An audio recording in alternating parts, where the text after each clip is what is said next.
Before we get into the video, really quick, I just wanted to say I'm excited to announce that we've launched merchandise. We've got Hoops Reference shirts, shorts, sweatshirts, sweatpants, hats, phone cases, and mugs, and along with the classic logo design, we also have a fantastic box logo design that I'm really happy about regarding how it came out.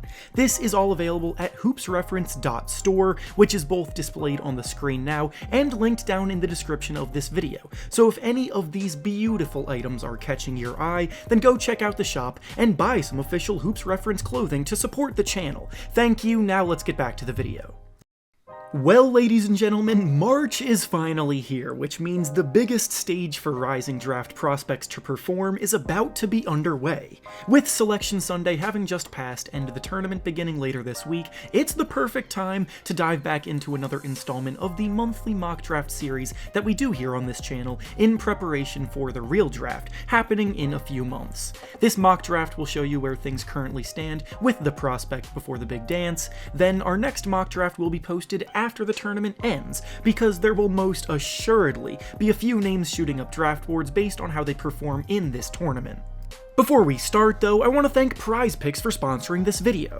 PrizePicks is the perfect service for all of us basketball fans here because when you're involved, it makes watching games every night so much more fun and engaging. Basically, it's an application that provides you with lines on all kinds of individual player props, such as points, rebounds, assists, and three-pointers made, and you simply have to choose whether you believe they will record over the set amount in the line or under the set amount in the line. Make your selections, wager however much you want to, and if your picks hit, you can win some big money. For some picks that I'm looking at making for today's slate of games, I'm thinking of going with Tyler Hero to score over 20.5 points, Jimmy Butler to dish out over 4.5 assists, and Jeremy Grant to grab over 3.5 rebounds. If this sounds at all intriguing to you, then go use the link down in the description of the video to sign up today, and use promo code REFERENCE to receive a 100% deposit match bonus up to $100. Once again, thank you to PrizePicks for sponsoring this video. Now let's get back to the topic at hand. Starting things off with the first pick in the draft, the Houston Rockets select Chet Holmgren from Gonzaga. I've said in almost all of my prior mock drafts that the top of this class is so tight, and I've gone back and forth on who I think will be picked number 1 overall so many times, but right now I'm starting to ever so slightly lean towards Holmgren being that guy.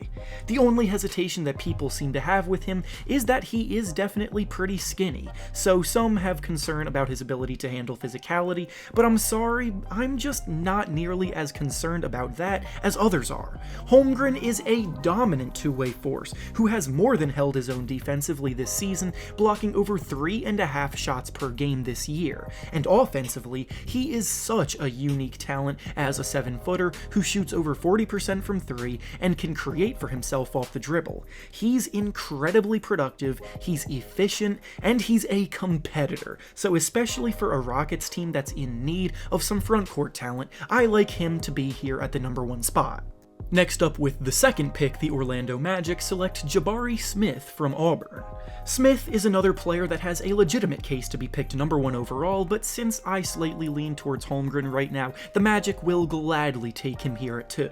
Smith is one of the most advanced shot makers in college right now, with a confident shooting stroke that he uses to shoot over defenders. He has a long wingspan and is 6 foot 10 inches tall, making him a tough matchup for any defender, and outside of his shooting ability, he's also such a well-rounded player on both ends. He's a tremendous defensive prospect and an impressive athlete as well, so overall you can't go wrong with either of those two players that we've talked about so far. Next up with the third pick, the Detroit Pistons select Paolo Banchero from Duke. Banchero for a while was in the same tier as the two players we've just discussed, challenging for that number 1 spot, but honestly it feels like both Smith and Holmgren are pulling away from him a little bit now, and Banchero is the clear third option. His NBA-ready body, finishing ability through contact, and mobility for his size are all obviously very enticing, but he's not quite the shot maker that the other two are, and he has some bad habits with his decision-making that need some work. Next up with the 4th pick, the Oklahoma City Thunder select Jaden Ivey from Purdue. Ivey is a blazing quick guard that uses his shiftiness and speed to blow by defenders and make plays that electrify and entertain. He's a much improved shooter and playmaker this year, which is why he's shot up draft boards early on, and even though the Thunder have young players like Shai Gilgeous-Alexander and Josh Giddey handling the ball right now, they all provide enough versatility to fit alongside Ivey in a lineup. Next up, with the 5th pick, the Indiana Pacers select Shaedon Sharpe from Kentucky. As I mentioned in my last mock draft, Sharpe is the biggest question mark in this draft class, as he hasn't actually played a game for Kentucky, but if he does prove to be eligible for the draft this year, then he's one of the best talents available without a question. The lack of film to study him against next-level competition is the only thing that could lower his stock, because he is truly an elite shot maker from all 3 levels, and is the kind of player that I expect would kill it in pre-draft workouts with teams.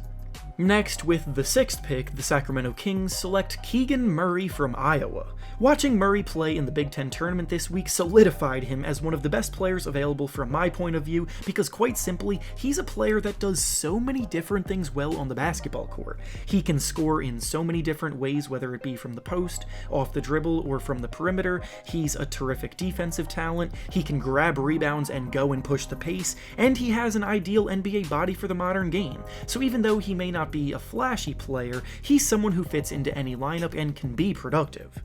Next, with the 7th pick, the San Antonio Spurs select AJ Griffin from Duke. Griffin is still just 18 years old, but after his slow start early on in the season when he was recovering from an injury, he's really hit his stride lately and has turned the heads of scouts all over. He's shooting 47% from 3 this season. He's comfortable shooting off the catch and off the dribble. He's one of the best athletes in the class, and with how young he still is, teams will be drawn to his upside. Up next, with the 8th pick in the draft, the Portland Trail Blazers select Jalen Duren from Memphis. The Trail Blazers are one of the worst defensive teams in the NBA, so in order to address this, Duren seems like a logical selection here, as he's one of the most promising defensive big men available in this draft. He's an explosive athlete, he gets out and runs in transition, he works very well in the pick and roll, and while offensively there are some growing pains in his game, he too is just 18 years old, with plenty of time to work out the kinks. Next up, with the 9th pick, the New York Knicks select TyTy Washington from Kentucky. Washington's had a somewhat up and down season, and he wasn't fully healthy for stretches of it too, but despite that, the talent he has is pretty clear. The Knicks still need a point guard, and Washington will be the best available here, so it seems destined to be at this point in time, especially if Washington shows out in March Madness like he's capable of doing. Next up, with the 10th pick, the Portland Trail Blazers select Johnny Davis from Wisconsin. Davis is a pure scorer, and one of, if not the best rebounding guards in the draft, averaging 20 points and 8 rebounds per game this season, which is similar production to what current Trailblazer Josh Hart brought in college. His work in the mid-range and attacking the basket make it easier to overlook his subpar 3-point shooting, because he can get you a bucket in so many other ways. Up next, with the 11th pick, the Memphis Grizzlies select Tari Eason from LSU. Eason transferred to LSU for his 2nd season this year, and it was the best move he could have made, because now he's thriving and shooting up draft boards. He's a combo forward with the ideal size and strength, he finishes well through contact, he has soft touch, and is a great athlete. Next up, with the 12th pick in the draft, the Washington Wizards select Bennedict Mathurin from Arizona. This draft is filled with pure scorers on the wing, and Mathurin is another one to add to that list. He's a great spot-up shooter, he finishes strong around the basket, and he has an ideal size as a 6'6" player, so especially with him leading one of the best teams in college basketball in Arizona, he could solidify himself as a lottery pick with some big performances in March Madness. Up next, with the 13th pick in the draft, the Charlotte Hornets select Kendall Brown from Baylor. Kendall Brown fits more into the mold of the ideal role player at the next level, as he isn't really a go-to scorer by nature, but he works well off the ball as a slasher and cutter, knocks down spot-up threes, and plays tremendous defense. So on a Hornets team that's already filled with shot creators, I really like his fit as more of a glue guy to add to their core. And finally, the last pick of the lottery belongs to the Atlanta Hawks, and with it they select Ochai Agbaji from Kansas. Agbaji is yet another outstanding shot creator in this class, averaging 20 points while shooting 48% from the field and over 40% from 3 for one of the best teams in the country. He is one of the older players in the draft, though, being a senior this season, but regardless, his talent is worth a look in the middle of the first round for sure. And with that being said, that's all I have for you today. Make sure to like the video, subscribe to the channel, and comment down below what you think about this mock draft and who you want to see your favorite team select. Thanks for watching, and I'll see you all next time.